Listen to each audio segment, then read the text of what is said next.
Knicks, big win, fourth straight, 119-92 on the road. It did not look good early on, but the Knicks, really impressive second half, amazing third quarter again. Defensively, they were really strong. Dexter, Henry, Bryan, Fonseca. Our guest, EJ Stewart from WFAN, also host of the 40 Days and 40 Nights podcast live show. New Generation Media. Check it out. Hit that subscribe button, like button for them. Hit the subscribe and like button for us here with the New York Post Sports. We're going to talk to you about what the Knicks did today, and it was, look, guys, really impressive.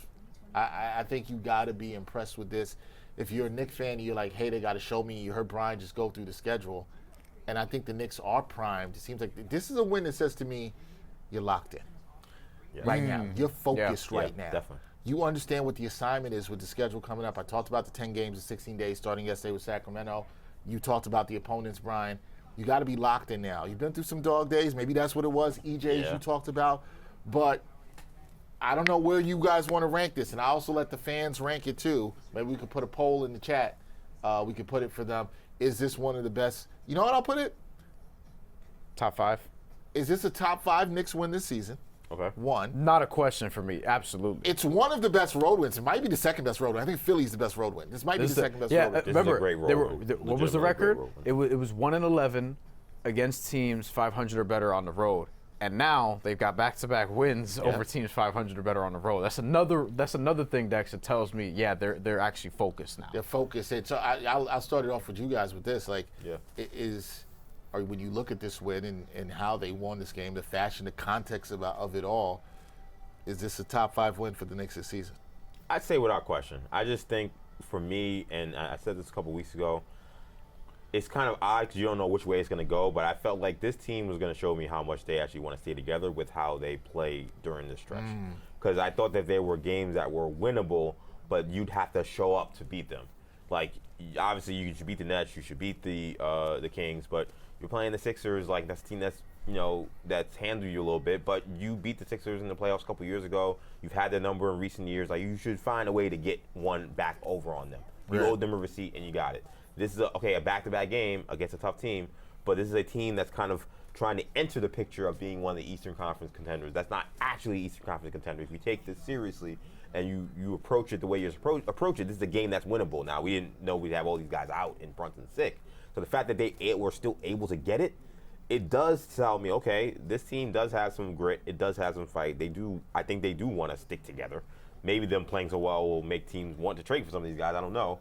But I do think that this was definitely one of their top wins of the season because now you remove yourself further away from how the beginning of January started. When you had that such a rough stretch. Great point. You can really put that more in the back burner because now you can say this is where we're at now. And like Bryan was doing just a couple minutes ago, now let's look ahead and see where we can get some big wins to maybe really put us in a good position in terms of the standings.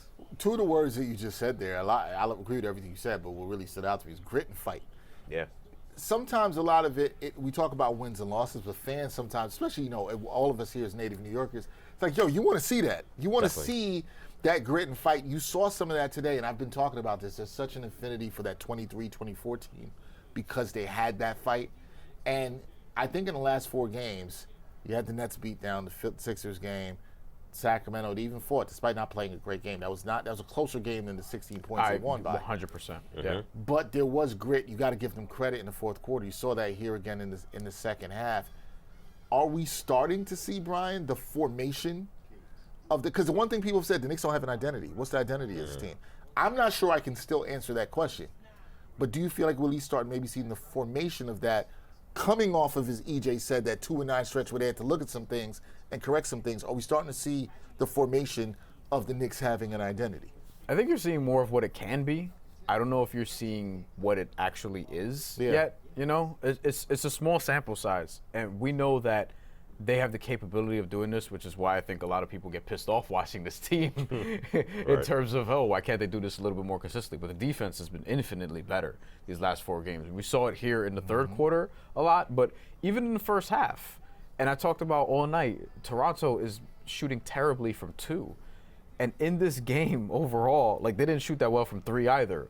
A big part of this was they weren't getting 3-point volume in the second half at all. I think they shot a single-digit amount of threes in the second half. Toronto did. They ended up 7 of 26. From 2, from 2. They were 23, if my math is correct. 23 out of 53 from 2-point range, which is actually not nearly as bad as it was, and that's also including a little bit of garbage time. Right. You know, it's including some of when the game got out of hand, and it's like, all right, you want to lay up, whatever, you know. But at that point, they ended with 92 points anyway. Yeah. So, like, they played terribly tonight. They also only got outside of, like, Brandon Ingram, where was the production consistently? But a lot of that has to do with the Knicks just creating a ton of turnovers. Toronto gets 20 turnovers. And by the way, the Knicks had 16.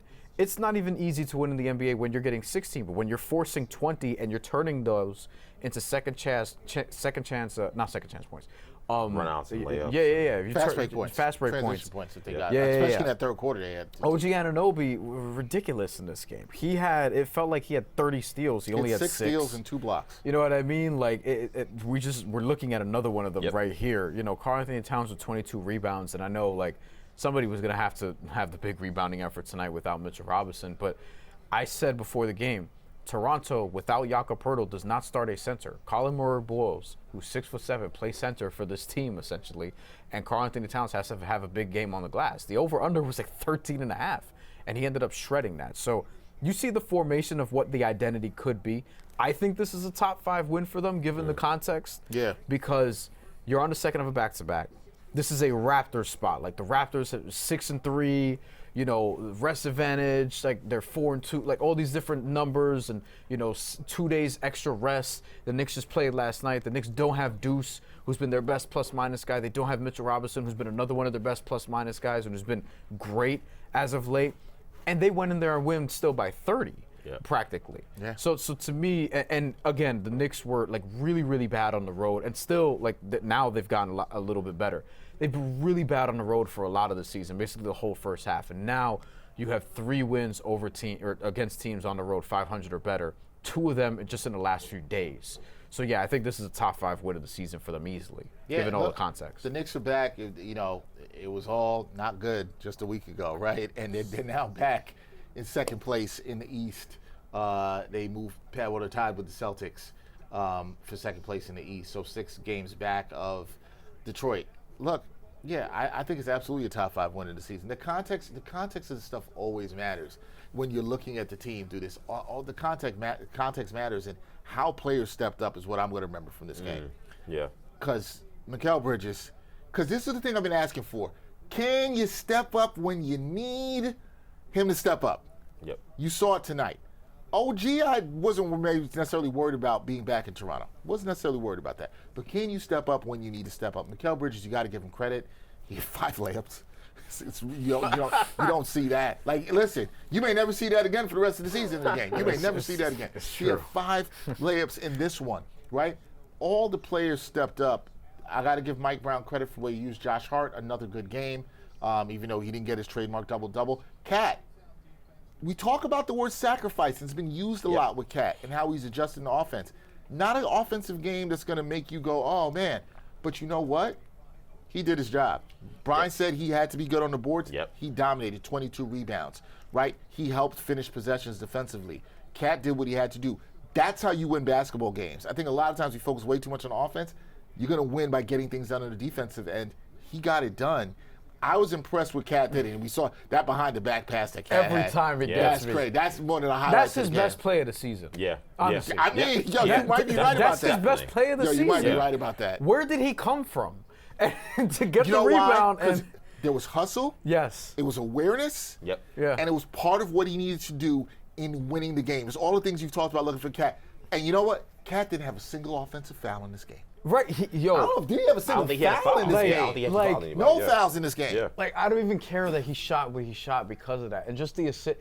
He pressed triangle and double, and he tapped square twice, like immediately. You know what I mean? Yeah. Like, how, like, that's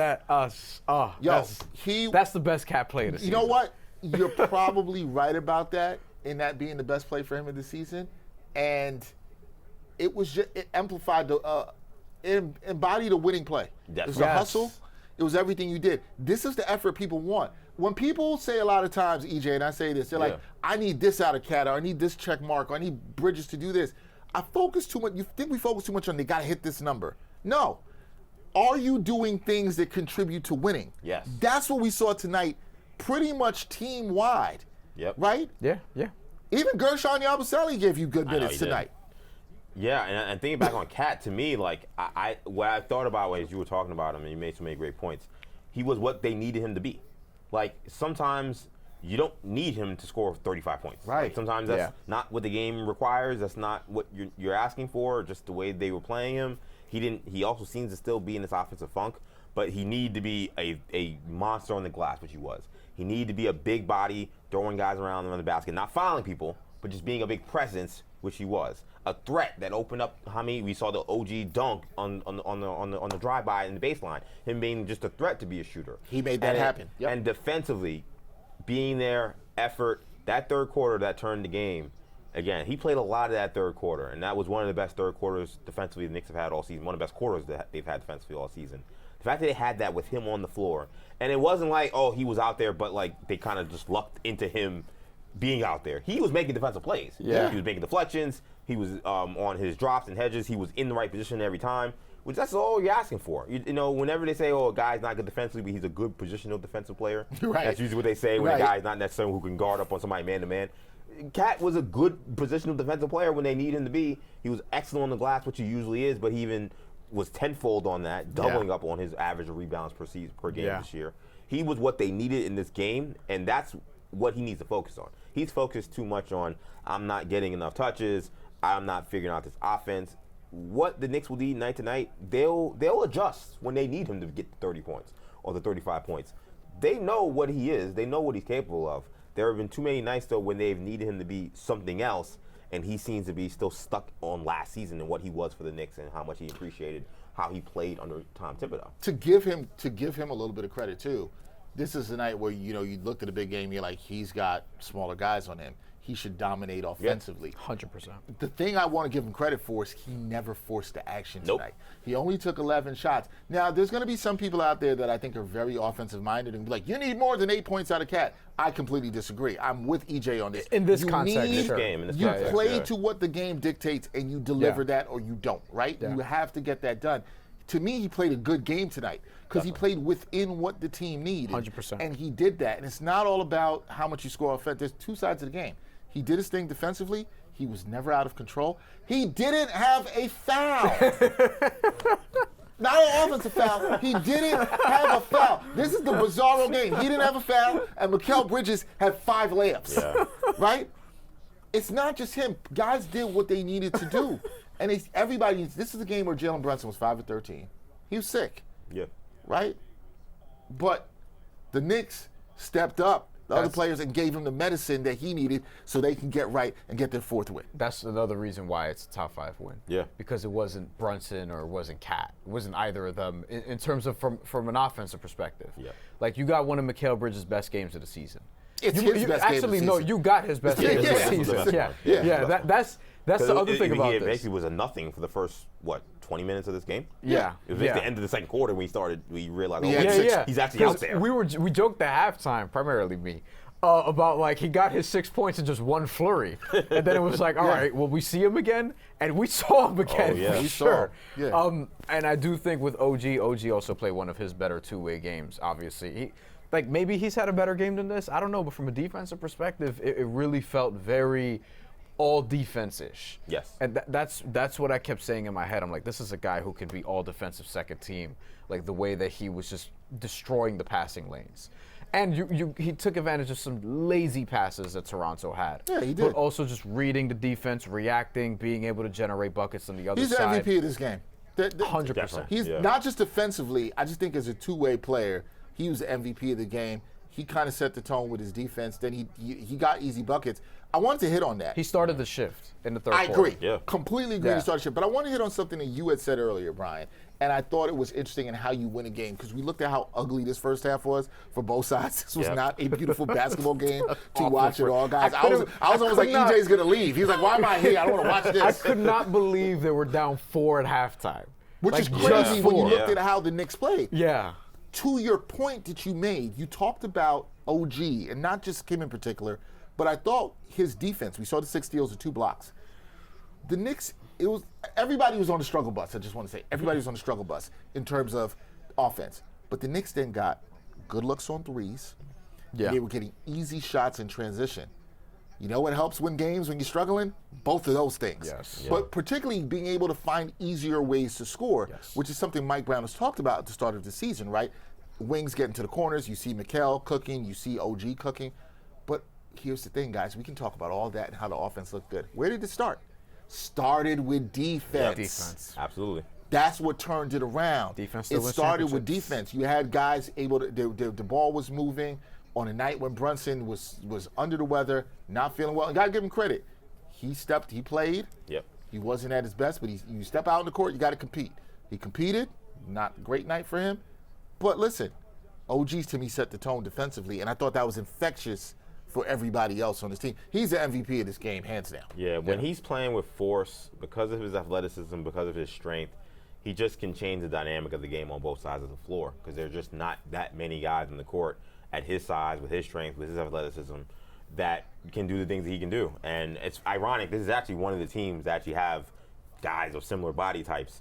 But again, it speaks to just how dynamic he is, why he's a special player, why it took forever for Toronto to finally eventually give him up. He's a unique talent, and Yes. and this is you wish you could see some of the consistency from him in this. But again, we talk about guys stepping up. Like, I've seen Knicks fans, and I think fairly, talk about sometimes where it seemed like OG, we know he's a great defensive player, but when he doesn't get involved with the offense as much, you do feel like sometimes when maybe you see slippage, it's like because he's not getting the shots that he typically wants. He's talked about wanting to be an all-star. I think he's definitely seen the improvements in his game where he wants to be seen as more than just a defensive guy. Yeah. And this was a night where it was not only are we going to need you to be all defense type guy guarding against Brandon Ingram and playing against a team that is going to be 5 out, we're going to space you out, and you're going to have to guard in space, and you're going to have to be aggressive in the passing lanes. We're also going to need you to score. We're also going to need you to be aggressive offensively because Brunson is sick and Cat's still in this whatever offensive funk he's in. And he took that challenge as well. And you want to talk about best performances of the season, this was definitely one of those for him too. I agree. He was on both sides of the ball a monster. Yeah, and I really think he sparked that third quarter turnaround, Yep. as Bryan said, and I think he led to some of those easy baskets and scores that they had. And it felt like the offense, everybody, whether it was guys coming off the bench, whether it was Landry Shamet, whether it was Tyler Kolek, those guys then started getting in. And those guys played good defense as well, too. So that's what I really mean when it was Yeah. infectious. I want to get back to a stat that I just said. Shout out to our producer, Tommy Hogan. He just told me the stat. All right, I'm going to ask you guys. Yeah. We tweeted it out, so some people may have seen this already. But I've not looked at Twitter yet. Yeah. what I do don't know you if I saw it. think? When do you think the last time Cat didn't commit a foul in an entire game? Wow. I'm gonna say he was a Timberwolf. Yeah, he definitely wasn't a Knick. You were right. It's not a Okay, Knick. I'm I'm gonna going to say it's like his rookie year. Not that far. No. back. Oh, okay, not that far back. I I'm gonna- mean, When did Jimmy Butler get traded? 2019. I'm gonna say after that. I'm gonna say 2022. Very good. It is. You are right in Wow. 2022. It is almost 4 years ago. On February 3rd, 2022, that is the last time he did not foul out Good lord. in a game. Was that the year? Was that the Pat Bev year? The play-in year? 2022? That was around that time. Was I don't that know if it 23? was. I think it was close. 23. That may have been year before, year after. It was around that that's close, time. Around that time. Yo, I listen. The Mikal Bridges 5 layups is definitely one of the stats of the night. The first I time think him he not had fouling that, is another stat. that has to be his first time having that as a Knick. And you've mentioned it, Bryan, a bunch, and I agree. I assume Darko, he's gonna want to just put that box score Yeah. in some kind of thing and blow it up, because you're gonna see some things in there that are ugly. The turnovers, the fact that I think every team scouting report when you come in to face the Knicks is attack Towns and his body, pump fake him.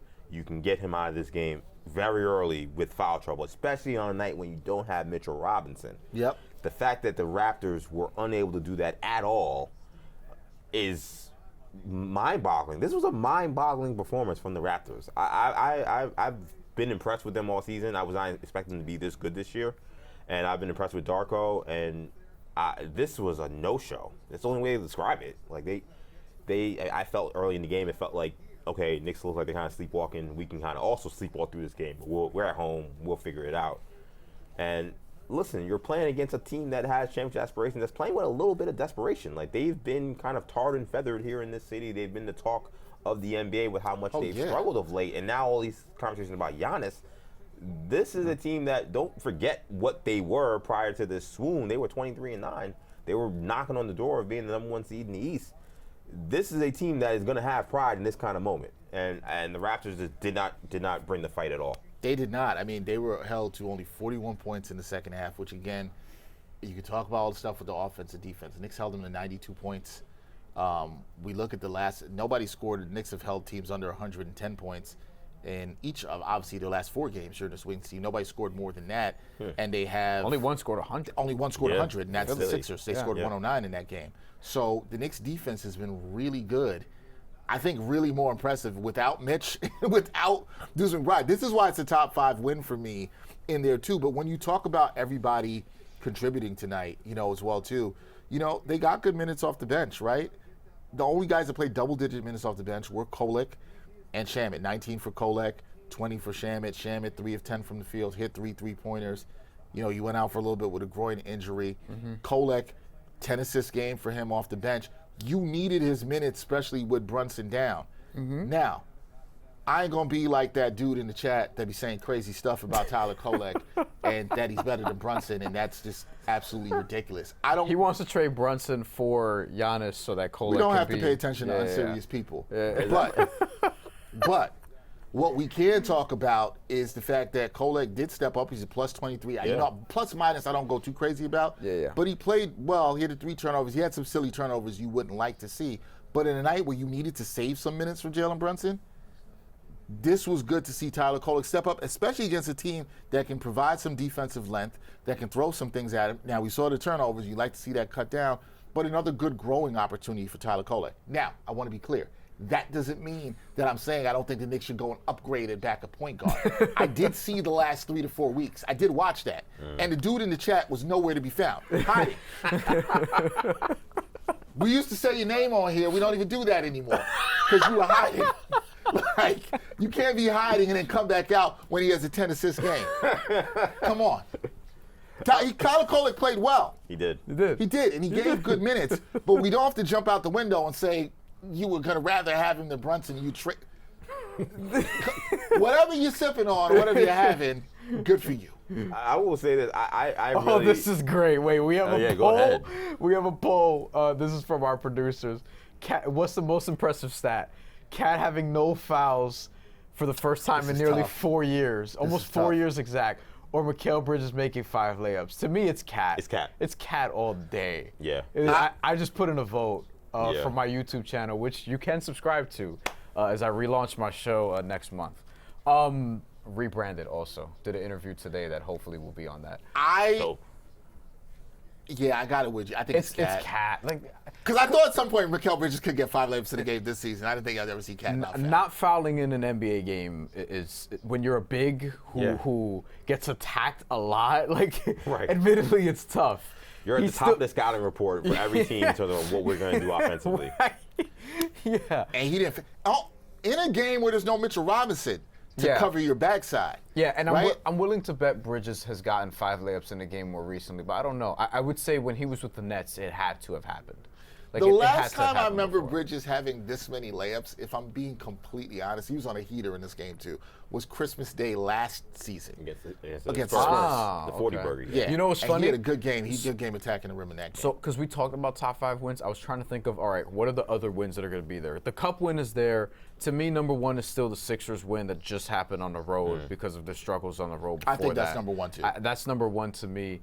The Cup win is up there. there. Number 1 roadman. The Cup win is my number 1 the Cup win overall is up there. I think the Christmas win against Cleveland is actually gritty win too. That was a huge. That's actually a pretty Josh good Hart one. going down. Yeah, that's a good one. That's too. actually a pretty good one. And another one where you kind of once again told Cleveland, this is what's going to happen every time we see you. And to me, which is very different from and you'll last see, exactly. with me, the competition matters. Yeah. I don't care about beating the Nets by 90 points. That's whatever to me. The Nets are tanking. That Jordy is too good of a coach for them. That they're trying to do everything they can to be like, look, we want to lose and get a pick. You know what I mean? They're doing everything possible to tank. and they're finally like going in that direction. I don't know where Michael Porter Jr. is going to go. That's something that I'm sure we're going to talk about next week, if not even sooner than that. So overall, though, in looking at some of their more impressive wins, yeah, I think this is in the top 5. The Sixers win, the Cup win in the championship specifically against the Spurs. Although, if you do want to put the Magic one in the semifinals up there too, like I don't hate that either, given the stakes, because to me the stakes and the context of things matter. And I do think that Christmas Day win, like that could round out the top 5 as of right now. It's gonna be top 5. It's gonna be a fluctuating list. I try not to put anything from too early in the season because I don't really, The team's figuring themselves out. You don't know. Yeah. I mean, listen, I think you can also look at the wins on the way to the Cup run. I thought the Magic win in the semis was another good win. Yeah. I thought the Magic win that Sunday before they played the Cup game, they played Toronto before that. I thought that was also a good win at the Garden. Yep. They won that without Cat. You mentioned the Pacers win also. I thought it was a great win. I Sat, think that's a great win. So it was after the Cup, December 18th. They won by 1, and I know it's the Pacers, but at the same time, like the context of all this stuff matters. So Brunson played, Mikal played, OG played. They also started Diawara and Huck Porty. Yeah. Jordan no Clarkson, Towns, no Josh Hart. No Towns, no Josh Hart. Jordan Clarkson, no Mitchell Robinson either. Yep.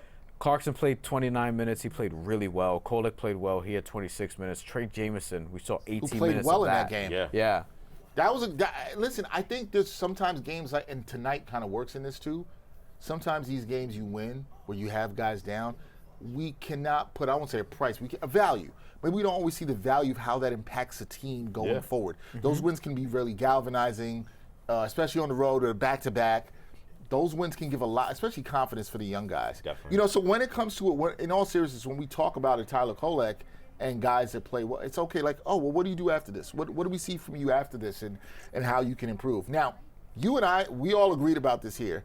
We said that OG, is the player of the game. Mike Brown did give him Defensive Player of the Game. 6 steals, 7 deflections. Mike Brown, quote, OG was our Defensive Player of the Game. 6 steals, 7 deflections. Those numbers are unheard of. He attacked the rim like a grown man. Facts. Well said. Definitely. Facts. Well said. Facts. I completely agree. OG, that's the thing. Sometimes he can be out of control with the ball, but how he attacked the rim, how he got out in transition, huge. You need that. And, again, Mike Brown's going to keep talking about this, and we'll keep talking about it. It's defense. Yeah. It all comes down to this. We know what how good this team can be offensively. Right? They didn't have one of their best shooters tonight. And also defensive players. One of those two-way players was now. But you know, and by the way, Mitchell Robinson is also massive for them offensively because of the offensive glass. Great point. So, a lot of the Knicks offensive ratings have been, I use the word inflated, it's not like a disrespect to the Knicks, under the Tibbs years, but they've been kind of inflated in part because they've been such a great offensive rebounding team. They get so many possessions and they score on a lot of those possessions. That is, Mitchell Robinson may be the worst free throw shooter of all time. He may not necessarily do much offensively unless he's getting alley-oops and lobs. But when it comes to the offensive glass, he is crucial to them being one of the best offensive teams in the NBA. So completely agree. So that not have him as an offensive threat as well, and not having Deuce, again, speaks to the guy stepping up. And I want to say one thing on Kolek, too. Go ahead. Just because Kolek, this is a big game for Kolek to me. Because I was one of the people that were also singing his praises, not to the point where we should get rid of Brunson. But I was saying that I was good on... You're not a crazy person. We know that. Right. But I was like, listen, I was good on Alvarado, to be honest. I said, you know what, I didn't know what it would cost, but I kind of wanted to see what Kolek had because I really liked the lineups of him, especially him and Brunson, who are having a lot of success playing together and taking them off the ball. So my thing was I'm good on Alvarado. I want to see the Knicks. I was there too. Yeah, I want to see the Knicks young players develop into the guys we think they can be. And then he went in that the whole team played terrible, but he particularly was a problem. His minutes were killing the Knicks. Too many turnovers, not enough shot making. And he rightfully was taken out of the rotation. So here's a night where he had to play, and it's been a while since he kind of had this kind of extended time. Again, I think against a team that I think could have profiles as a team that would give him problems. And I was worried about what his minutes were going to look like tonight. And he answered the bell. He had a couple of turnovers. He's just going to have them. That's who he is.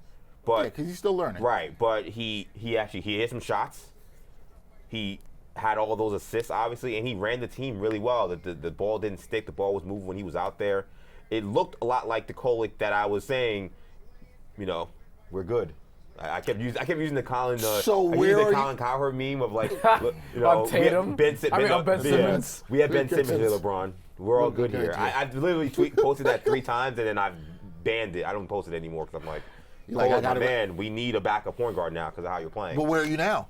Because you just went through all that, but where are you now? And like, is there anything that can be shown to you in this next week that might make you say, okay, we don't need to go out and get Jose Alvarado? Like how? Because it's going to be tough. Are you judging the sample size before? Are you looking at how he played when he got benched? And I agree with you, rightfully so, right? And then if he does turn this around, this is a springboard for him, which is possible. Yeah. Where are you? Do they need to upgrade a backup point guard? I still think they do, in part because I think one of the problems we've seen in the recent games, even though they've been winning, is Deuce's value at point guard is not the same.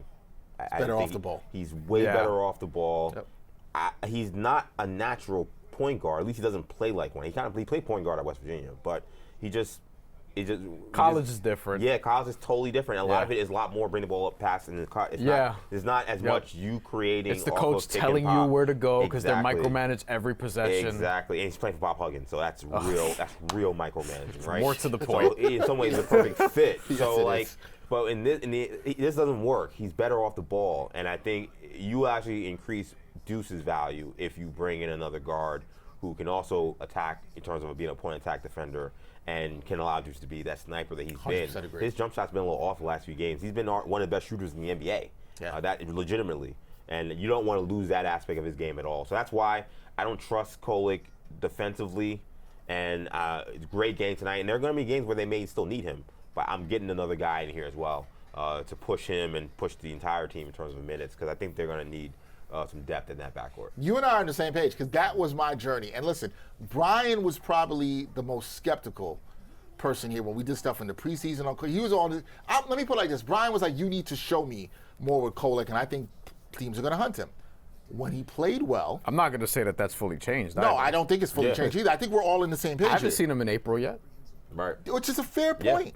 And when he played well during the run and through the cup and stuff, I was like, oh, maybe the Knicks found their backup point guard. I was with EJ. Yeah. Then in the recent stretch, I'm like, and this is fine. This is not me shitting on Tyler Kolick. Nope. That's how people will hear it. But it's development isn't linear. Yes, exactly. Doesn't always work like that. So sometimes guys are going to have ups and downs like this.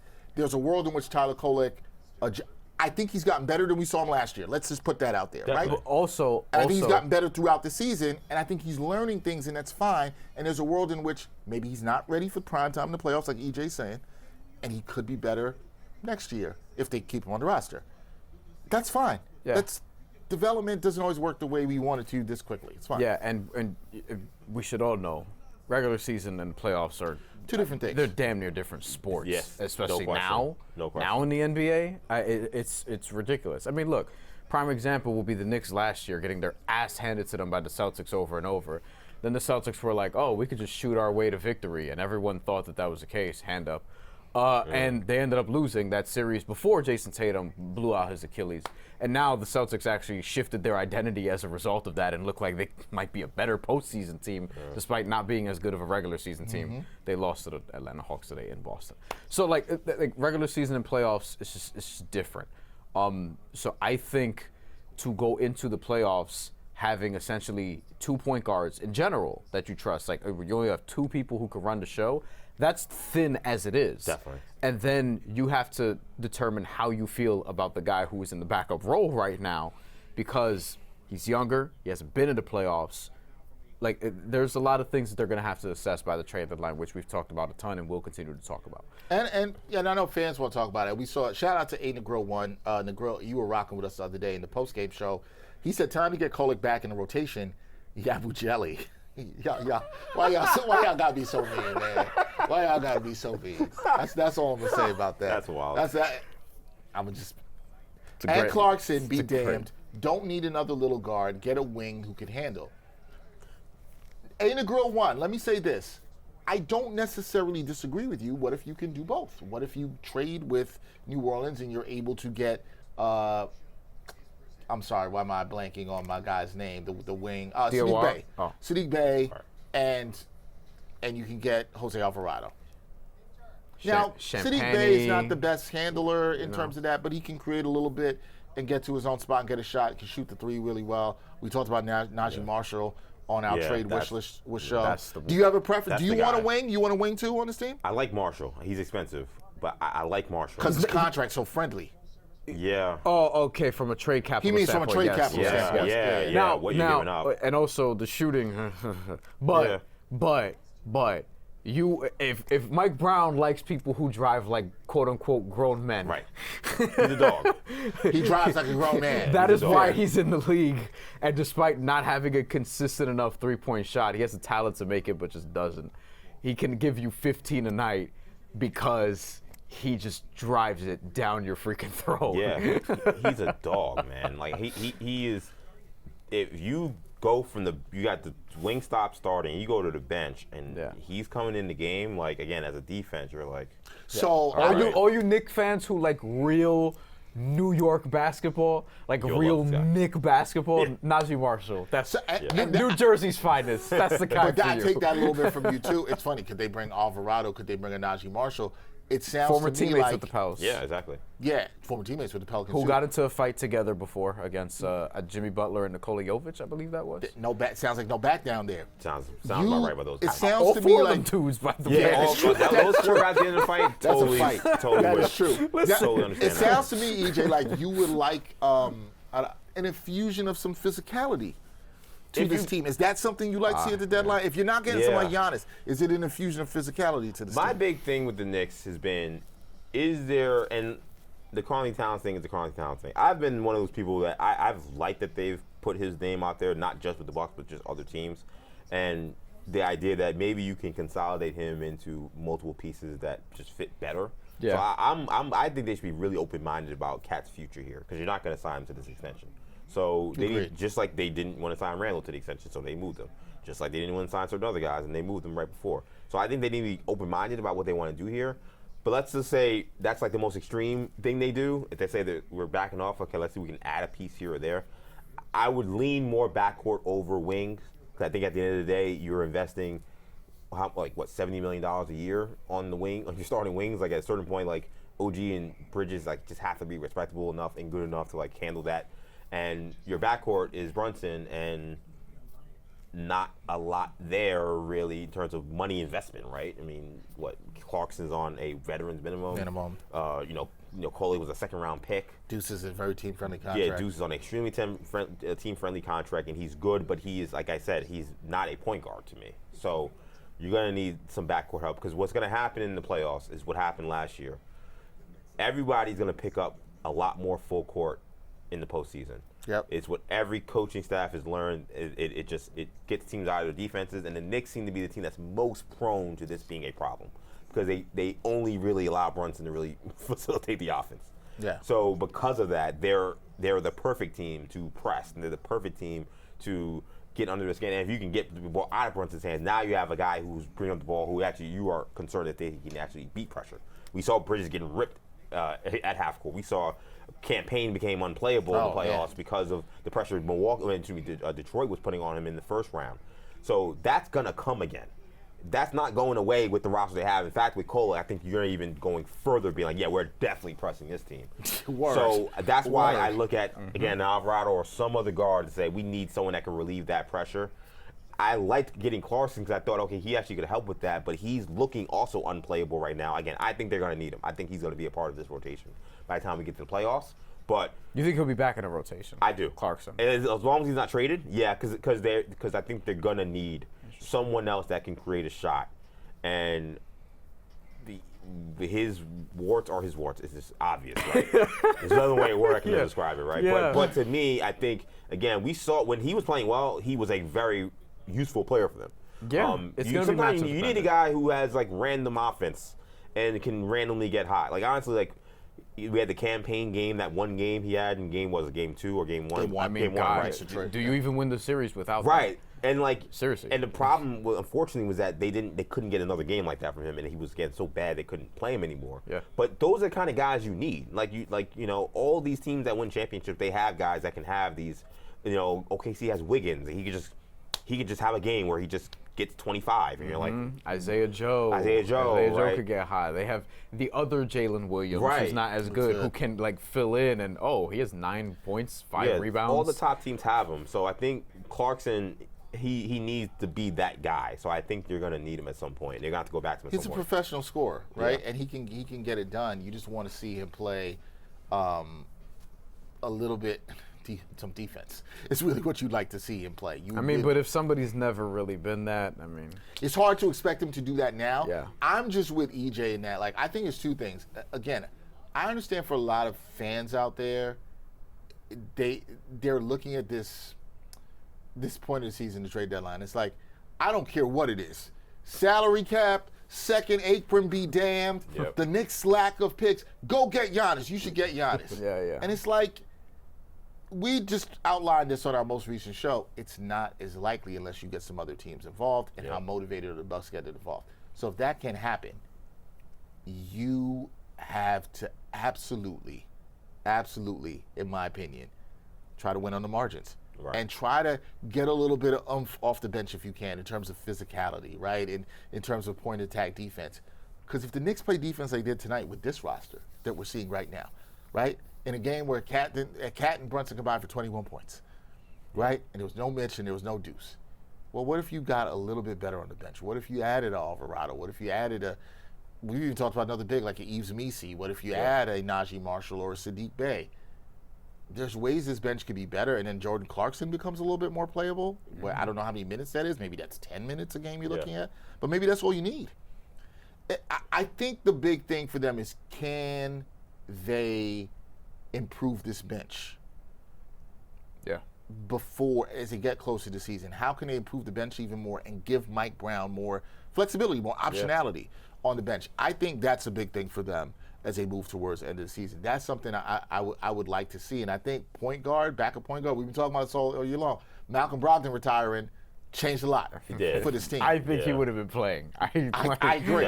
I agree. And you know what he was? He was kind of what you're talking about. Professional guy who could run a team, also professional guy who could go get you a bucket in a playoff game. Yes. And He probably wouldn't have played back-to-backs, but I he think would have been on the injury management plan. But you've been right there with Mitchell Robinson, but you would trust him. Yeah. Well, There's nobody here would sit here and say, I don't trust Malcolm Brogdon in a playoff game. You've seen that movie before. Unless he just looked old and slow. Yeah, you know what I mean? right. That's really But he didn't look like that in the preseason, to be kind of honest. I'm still surprised he retired before. I think you're pension eligible in the NBA once you make 10 years. So this would have been his 10th season. It's shocked, but that tells you a lot. How did he feel about the recovery? Yeah. He must have started realizing, like, oh, it might be my body. Like another season of this? Yeah. Famously awful medicals coming into the draft in 2016. Yeah. So there was that part of it too. He's a little older than you think. I think we can get to some comments and wrap. Yeah, we can do that. Oh, we also let's check. We have some video before we get to the comments. Let's look at some. Oh, that's right. We got some video to watch from this game. Some good stuff that we saw. Are we gonna see the pass again? I know the team. They had to have that pass, which is That's Cat's Cat's play of the year. best play as a Knick. Oh my! Forget all the pull. I don't care about. Oh, whoa. The shot against shot against Detroit. Detroit. Come The on, shot that's against Detroit, come yeah. on. That was And a honestly, is it his best play even in Toronto? Remember, he had a game winner in Toronto last year. Oh yeah, I forgot about And that. did New York. I'll take the pass. Okay. I'll take the pass. The shot against Detroit is. I by know far his he best play. can make shots. No, it's the shot against Detroit. Oh, so you're so impressed about something you haven't seen. It's like Something that you didn't know he was capable You know what else of. you haven't seen him not make 5,000 in the game or not fouling the game. no, I You haven't forgot seen that the either. shot against. He also had the Indiana quarter where he had like a couple Yeah, the shots. 20-point in that. quarter he It's had. Also, That was yeah, game yeah. 4, I Where a believe? couple of them just look like straight up bullshit, and then it goes in, and then you just break the controller because it's like how get the fuck out of here. Like there's no way. But you know he was great in that game of that series. Yeah, he was great in that one. We do not have the pass, unfortunately. Oh, That's fine. We've seen it enough. We've seen it enough. It was great. We should have it again. Gets us, We do have other I video. love passing bigs who could just man. We do I have love some other video. Nikolai, if you can roll our video. What we got? Oh, we got a little 4x3 action. Here's Josh Hart. So this play right here. This was. I talked about it. It was all because of the defense of Mikal Bridges. Yep. Mikal Bridges really forced that pass, the way he locked down. That's the kind of defense we've wanted to see from Mikal Bridges. Allow Josh Hart to play there in the passing lanes. And look, this is just the point we talked about. This is how the Knicks were able to get easy buckets. You see the Knicks were down here, 66-60. This was a huge swing point in the game because the Knicks had several turnovers in a row. And even OG hustling back. OG was ready to follow that up. There's that drive everyone's doing also. Yeah. And like, look, man, defense turning into offense. Can you turn the other team over? Can you get easy buckets? We saw this multiple times for the Knicks tonight. And this wasn't even one from OG. We've seen OG do this multiple times tonight. But Josh Hart played the passing lanes. And Josh Hart himself in this one, he had himself 2 steals. Josh Hart also 2 steals. Two players with 2 or more steals. Yeah. On Jacoby Walter. Jacoby Walter, get yourself in the weight room, He said, get buddy. the fuck out of He here. did say that. You know who else had 2 steals in this game? Cat. Gershon Yabusele. Oh. He also had a bunch of rebounds in a short amount of time. 5 rebounds, 2 steals for Gershon Yabusele. Gershon could play, 4 man. points in He 7 hasn't minutes. shown it this year, but I actually got to say this. I know it's only 7 minutes, but this was one of Gershon Yabusele's better games. Oh, that's not of the good. season. He did have 1 garbage time bucket, so I don't want to Listen, go too crazy. look, Gershon hasn't shown it this year, but I promise you he can play. It just hasn't worked out with this team. It's bizarre. And to be honest, I almost wonder with Yabusele, like, did they really consider if he was a fit for what Mike Brown wanted to do? I see how he when I could have watch him been. play, I'm like, Offensively, yes. you think so? Yeah, I see it. Well, offensively, yes, because of the way he can stretch the floor. Right. And the way he could attack the basket in theory. You didn't get those things early on in the year. He just seems like a kind of ball handler and passer. Oh, yeah. And no, I think I about, agree like, with that. again, Yeah. the ball movement that Mike Brown's looking for. He can shoot it when he's shooting the ball well, not so much this year, and he can drive it. No. But so much of the Knicks is like those bigs having to actually dribble handoffs and making smart decisions. And I've never, even when he's playing well, I've never really seen him as that kind of guy. And then defensively, he seems like a terrible fit. Like, and in hindsight, he seemed like he always would have been a terrible fit. Him coming in out of shape didn't help. I said in the offseason, I was like, listen, if you do sign him, this is before, I was like, look, I laid out the ways he works offensively in terms of potentially ignitable 3-point shooting, attacking the basket, an underrated form of athleticism. You haven't seen that because he didn't come into the camp in the best of shape. But I do think that when you look at the defense, I said the problem is he's not big enough for the 5, and he's not fast enough for the 4s. So you're going to have to figure that out. And this is why I said, I'm like, he's probably your 9th, 10th man at best because you can't really play him with Towns. Otherwise, that's a fucking disaster. And that's no other way to put it. I'm sorry. A couple things. We have one other play to look at, but I want to bring up something. I saw. Thanks to. I want to give credit to the person in the chat. And what was that Mikal quote? I'm about to get to that, but that's what I got. What was that? EFX Joe asked if did we see Mikel's post-game comments. So I like looked DOS up effects, and I said, yeah, I do like that, like DOS effects. I did say, let me look at this. So this was Mikal Bridges. This is courtesy of a friend of the show, Chris Persianen. I believe Mikal, WFANer. Yeah. He said this. I think this was on the post-game interview. They interviewed him. He definitely was on there. So I think it was on his. I don't know what he was asked in the full context, but I'm gonna read this quote. Not just shooting the ball. I think I just wasn't playing how I was supposed to be playing. I think I wasn't coachable enough. I don't know what it was. Maybe I felt too much entitlement, but just had to kind of talk to myself a little bit about it and just be coachable, be the best teammate I can be, and then let the basketball speak for itself. It's a very interesting quote. I don't know if I'm going to say all of a sudden he's been like touched by God and his season's going to turn around based off of that, but I mean, self-awareness is important if you're going to have a turnaround. This was him talking about his recent, I got the context of it. He was responding to talking about his recent cold stretch because he felt this sense of entitlement that he wasn't coachable. Here's what I will say. An interesting takeaway. Here's what I'll say about that. A couple things. Okay. Mikal Bridges, I'm sure you've heard the trade rumors. You know what that says to me? I want to be here. Oh. That's what that says to me, number one. I see that. That says number one. Number two, I always like when people have some accountability. I have a respect for awareness and accountability, and to put himself out there publicly and say that I was not being coachable enough or I had a sense of entitlement, good for you. Here's a question. And if you responded like you did tonight, also good for you. I think that's the key because you continue to respond like that? Right. You want to see it in action. Do you think he has? Do you think he gives this "come to Jesus" quote if he doesn't play well? Yeah, this doesn't is a have 4 for 30 11. points. Like you know what I mean? Yeah, like yeah, but here's the other thing about that. The answer is no. But the other thing about that is he wouldn't be asked about that cold stretch. They'd be like, yo, what's still going? Why to are your you point, in the cold why are stretch, you still in the though? cold stretch? And he's going to be like, hey, man, I'm working it out. I haven't been the most coachable. I'm not saying that it still couldn't be true. Sure. No, And yeah. I'm not saying that his awareness isn't wrong. And if he is aware, and he does, but it's about, here's the thing, it's about everything. We all watch sports, we all cover sports. Yeah. Consistency. I think it's Right? something to your point about him wanting to be here potentially. I think that's saying listen, I want to be here. There is a trade restriction on his contract. You can't trade Mikal Bridges today. You can after February 1st. Right. Like you can after that. That's when the knows that? restriction gets lifted. So and it's not the easiest contract to trade because of the contract and because it's the beginning of an extension. Hell, we even got a comment from I'm trying to find it. It was Ron6083 says, I don't care how many points Mikal had. Send his ass away in a 3-team trade along with Cat.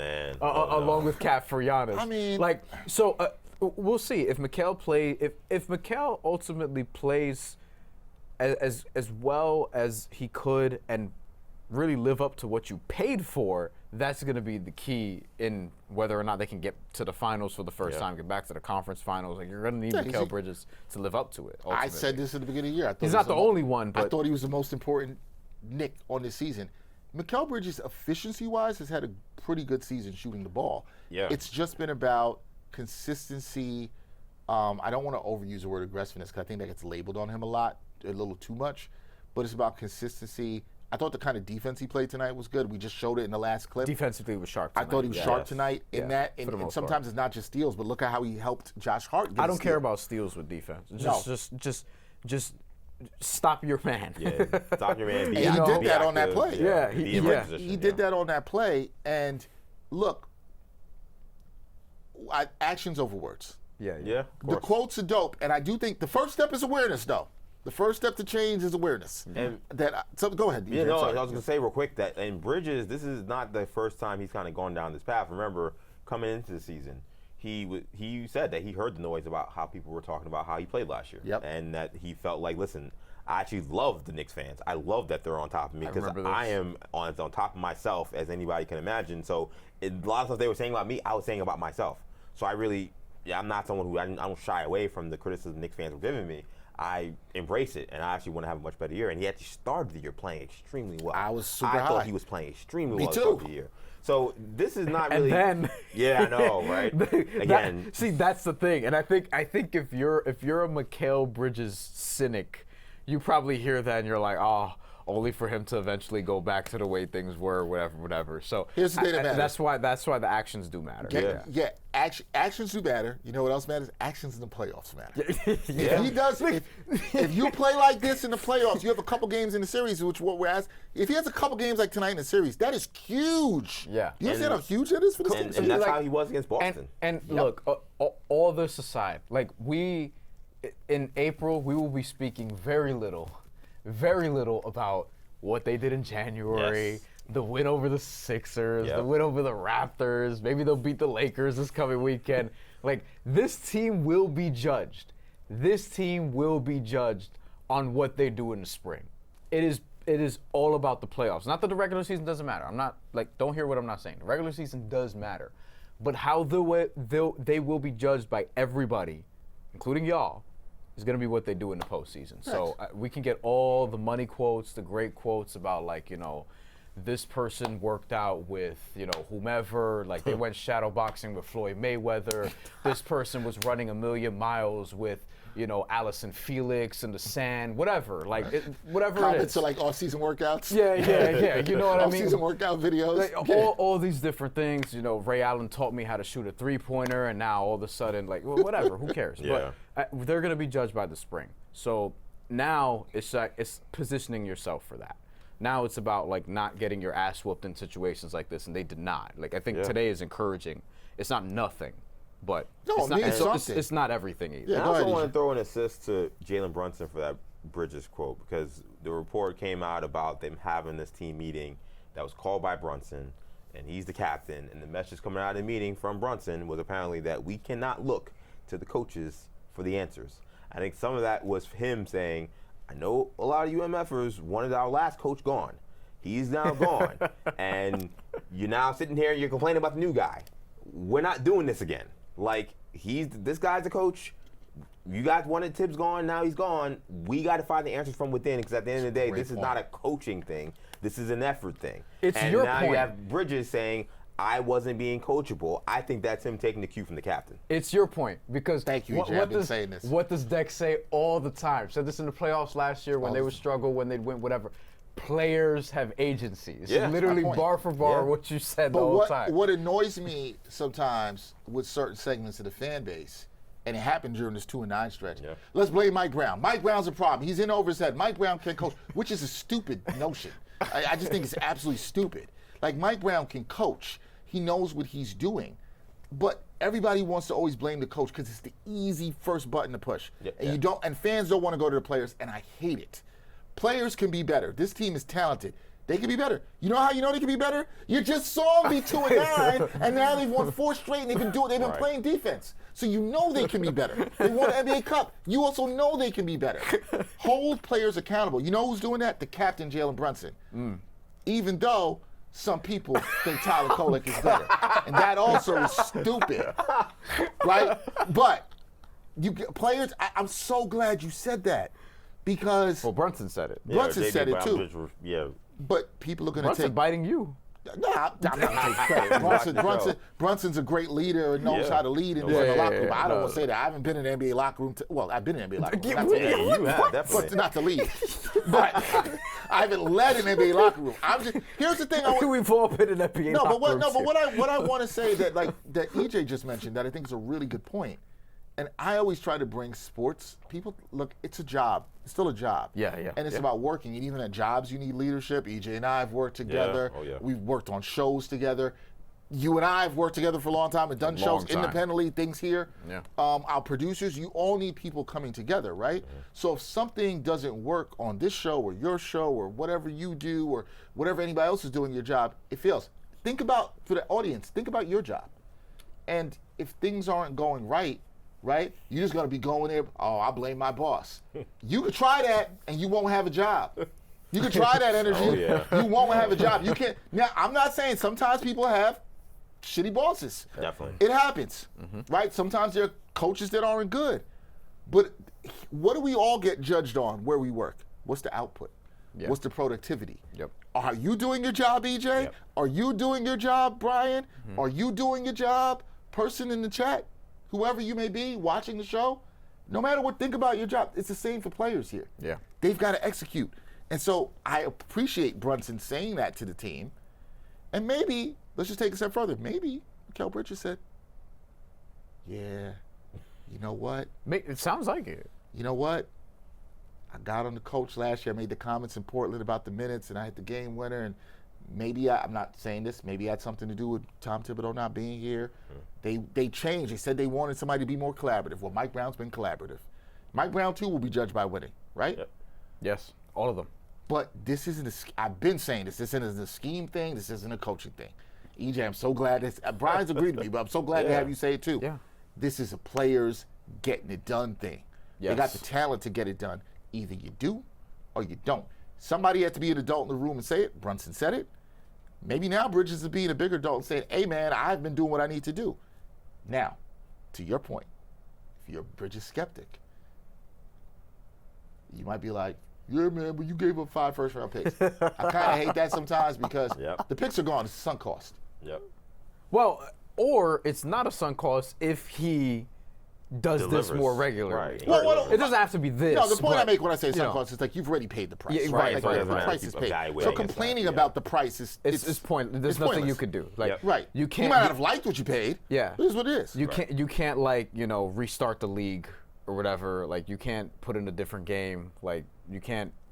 Like this ain't 2K. You can't reset your season. Right. Exactly. You know what I'm saying? You can't get them back. You can't get it back. It is what it is. Players can have agency to be better too. Yeah. Cat can learn to not force shots like he did tonight and play, as EJ said, in the role that the game dictated. And not foul. Mikal Bridges can say, I can go to the basket. It's not. You said come to Jesus moment. sometimes you do have come to Jesus moments. Sometimes you got to hit rock bottom to do that. You wish it didn't go that way. Unfortunately, a lot of people. Unfortunately, that's what leads a lot of people to Jesus. I will hitting ask, rock bottom. sometimes leads to other things. But sometimes I would just both. ask, but sometimes, sometimes both. Yeah, but I would ask people in their lives personally, like no matter what it is, and I'm being really serious here, work, personal life, whatever. Everything doesn't go as smooth as you want to go. And sometimes you do have to look yourself in the mirror. Yes, 100%. I do want to give Mikal Bridges some measure of credit for saying it publicly. 100%. Yeah. The next step, that's a vulnerability that a lot of athletes are scared to, like, facts. Definitely. allow people to hear. Especially in that league, because the NBA coach of all, I think arguably of all the coaches, are the most like expendable. It feels like. I know like baseball, like they're all like robots or whatever, but in some ways that actually makes them kind of like. That's why Aaron Boone's around still, because it's like, well, what does he actually do? We're gonna put in another robot to then be the Yankee manager. What difference does it make, right? But with the NBA, like because the players have so much agency, they make so much more money than the coaches. Like there's a quick trigger finger to be like, this coach isn't working, get him out. I mean, again. Mike Malone last year, or Michael, I know he's called Michael. Michael Malone last year. Don't disrespect his name. I know, his mom would be very upset, and I love Michael Malone, actually. And he's from Queens. Yes, Queens guy, exactly. He went to Malloy. I'm not crazy about Malloy. Prep guy myself. I but agree. anyway, I agree. but that's some CSSA nonsense there. But nonetheless, I mean, he's like there's a quick trigger finger on head coaches, so players have a lot of power. They can put their thumb on the scale in a way that can get coaches out of there, or get front offices to kind of look at their coaches sideways. And again, Bridges made comments last year, I think, knowing what that could mean for Tom Thibodeau. And this year, to come into this year, and again, play the way he played to start the season, but then start the struggles. They see the struggles happen, and then the questions about Mike Brown come up. And then Brunson, again, taking that leadership role, saying, hey, listen, we can't look at the coaches. Again, that's great leadership from him. Because every reporting has been he did not want Tibbs gone. But he's handled himself like a professional, and he's moved forward, and he's had another phenomenal season. It's time for these other guys, again, to start taking onus on that. I appreciate Bridges, like you mentioned, having that vulnerability and looking in the mirror. Because there's no reason why this team, the talent they have, that they're not one of the top 2 teams in the Eastern Conference. There isn't. Completely agree. One point you made there I think is really good. You just said that Mikal Bridges made the comments that he did last year. We're talking about the comments in Portland, knowing what that would mean. Yeah. I completely agree. Definitely. If we're going to give him that grace, we're giving that understanding that he made those comments knowing that it would have some impact, and how I remember that day in the media and what happened, and then he obviously hits a game winner, and that kind of gets lost in that. But he knows the power of his comments. He did not say this by accident too tonight. He knows the power of this too. He hears what y'all be saying. He hears what y'all say about them picks, right? He said he knows what the fan base says, but again, it still comes down to action of what he does, but I do like that he said it, because that is an extension of what Jalen Brunson said, right? And for the person in the chat that likes to trash Jalen Brunson, he never brings up his leadership that we talked about here. Leadership is valuable in the locker room. Leadership is valuable in any workplace. There's a huge value on that, right? Yeah. We all root for the New York Mets here, and we heard things about their clubhouse being fractured and different things like that. And some of it I think was a little overblown. But leadership is valuable, and leadership looks at other people and says, hey, you got to be accountable.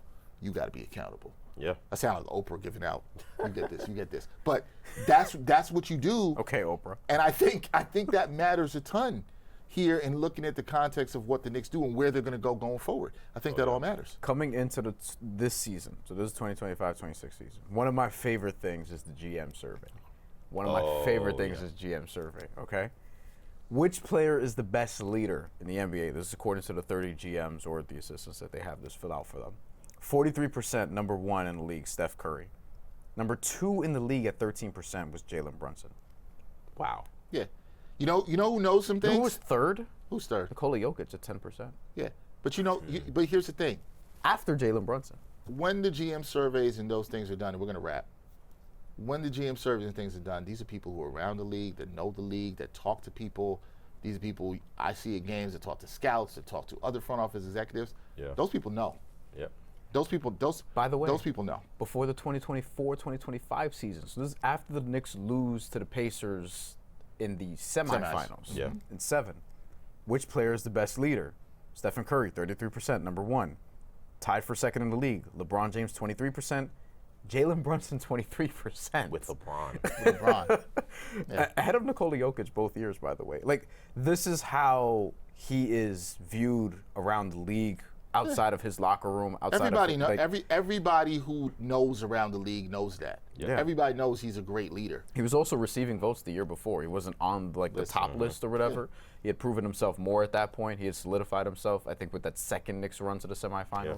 So yeah, he in terms of a leader, like it's probably his most underrated quality. Like for all the things you could, which is crazy to me that it's underrated. Yeah, but you're right. But because I think people focus on what they can see, and that's like on the court, right? Like how do you measure leadership if you're not in locker rooms? You're not talking to people. You're not really plugged in like that. Like even if you're not in the locker room, like we know enough people here to talk about Jalen Brunson's leadership because of what we know. Right. You know, and people I talk to, right? Right, just around the league and people we talk to, and in general, if you're looking at like his style of play, like maybe you want him to pass more, maybe you're mad at the defense, whatever. But in terms of leadership, I don't think you're going on this 4-game winning streak after the 2-9 stretch if that dude isn't the leader of your team. Like it becomes much more challenging if he's not leading the way. Yeah, 100% agree. No question. Before we wrap, remember not the little poll, but the poll we had about the most impressive stat. You guys were on Don't say little poll on the game where we talked about Grady Dick. Bro. I knew you were going there as soon as you went. Wow.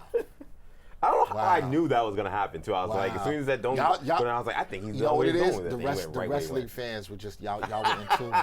You guys were in tune. But the most impressive stat poll that we had, either Cat, no fouls, the last time he did it was February 3rd of 2022, or Bridges making 5 layups. Overwhelmingly, 76% of the people, Cat, no fouls, most impressive stat. I can't say I disagree. Yeah. Because none of us. I don't know if he does that again this season. Oh, definitely not. What if he does it? What if he does it on Friday? Friday? Who do they play Friday again? The Lakers. Oh, not the Lakers. No, it's after. It's another Western Conference. Yes.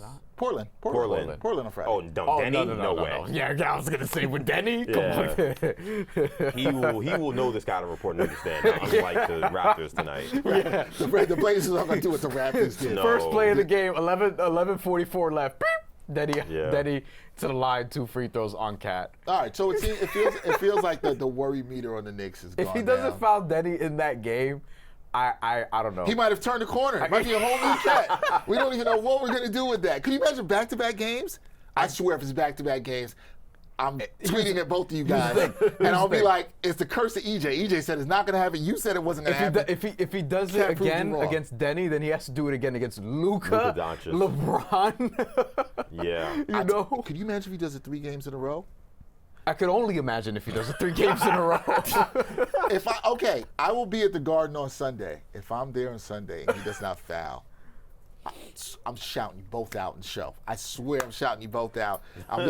I'm like, hey, have EJ and Bryan talk about it more and what he can't do, and Cat's gonna be like, I'm gonna show y'all. I will say every day, like people, say their evening prayers before they go to bed. I will say Cat's gonna have some fouls tomorrow. If it means he won't foul tomorrow, I will do it every day for the rest of the season in the playoffs. If we get what we got from Cat tonight in terms of not fouling anybody. Okay. And listen, Lord help them if Austin Reeves is healthy for that game somehow.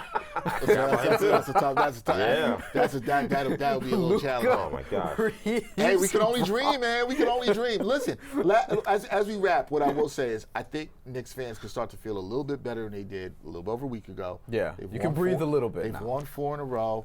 I think there's some good positives. I think some really good positives out of tonight. Mm-hmm. Can they build on this over the stretch? That'll be the question. We will see. But EJ, you are now 1-0. And to see everybody doesn't sit up here and get to see a win. Sometimes people show up and they go home with an L. You seem like you might be good luck. You came here for a win. And I'll be honest, I felt like the deck was stacked. A good team on a back-to-back. Brunson's questionable. I did too. All the guys that they had out, I was like, the deck might be stacked onto me in terms of them getting the W. And not only was it a W, it was convincing and it was dominant in the second half. So 1-0. I feel good. I don't know what I did just besides showing up, but if the Knicks are going to play like that again, I'll stay in the lobby. Again, the desperation I have for the Knicks to do good things. You want to know my desperation for fandom real quick? Shout out my friend Sully, friend of Maggie and Proloff show. He responded. He called me on the fan. Such a New York name. And he's from Boston, actually. So what? He's from Boston. Yeah. Oh, that's a Sully. Boston name too. Yeah, exactly.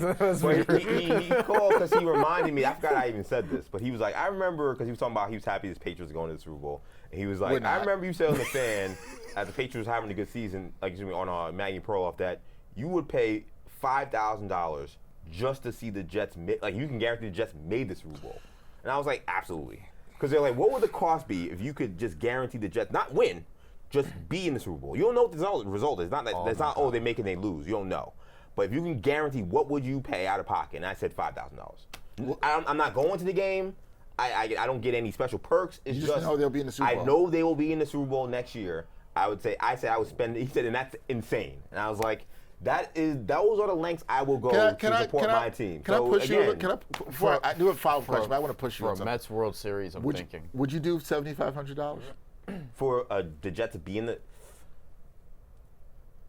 that's where it gets like how like even getting to 5,000. Like, wait, how do I get there? What if I told you $6,000? $6,000 guaranteed. Yeah. Nah, 75 is a little tough. Okay. 75. I wonder if I could even actually get there. If I had that, it'd be like blowing it on that may not be good for me. Like 5,000.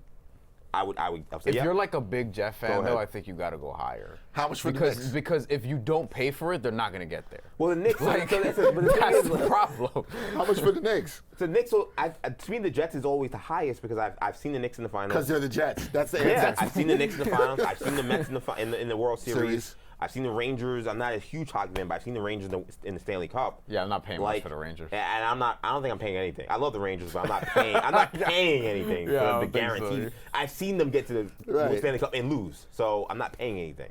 Yeah. But for the Jets, who famously haven't gotten there since the only highlight in franchise history, as Tony Kornheiser says, the #1 from Joe Namath, I said 5,000, easy, without even thinking. This is a good question. I got to bring this up to more people. What would you pay to see your team just reach the final game of the final series? So for me, it'd be the Mets. But I've seen the Mets go to World Series. I don't just pay for it. Yeah, but I feel like they can earn it. That's why I don't think the Jets can earn it. That's the whole thing about this. Yeah, but like the Mets, I think they can actually earn it. So I'm like, would I pay something? Yeah, I'll throw something down, but I'm not throwing 5,000. But like the Dodgers are like, the freaking Dodgers. I know. You gonna try to defer that money? No, because I don't like owing money. Like listen, if I subscribe to something, I'm trying to pay the year. I hate the month-to-month shit. I just get it out the way. You save on that, which is good. Yeah, and good. That too. All right, fine. I do hate that random, like, what is this $250 subscription? Like, right, that's why I did that. Yeah. And it's I usually do that. Most of my bills, I try to make them yearly, if I could. All right. I mean, if I could pay rent yearly, I would. If I get some discount on that, I would too. That would be kind of That would be. I would just do it all up front and then just live. It would be much better psychologically. I'd still pay for the Mets to go to a World Series, though.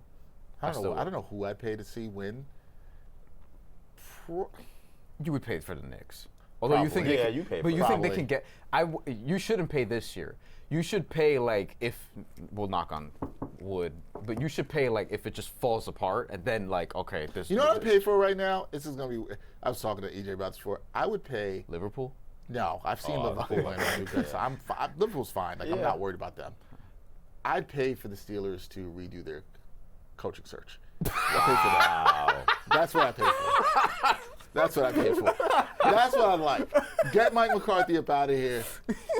Redo your coaching search. That's what I pay for right now. All right. Well, we've gone far too long. This is the great EJ Stewart.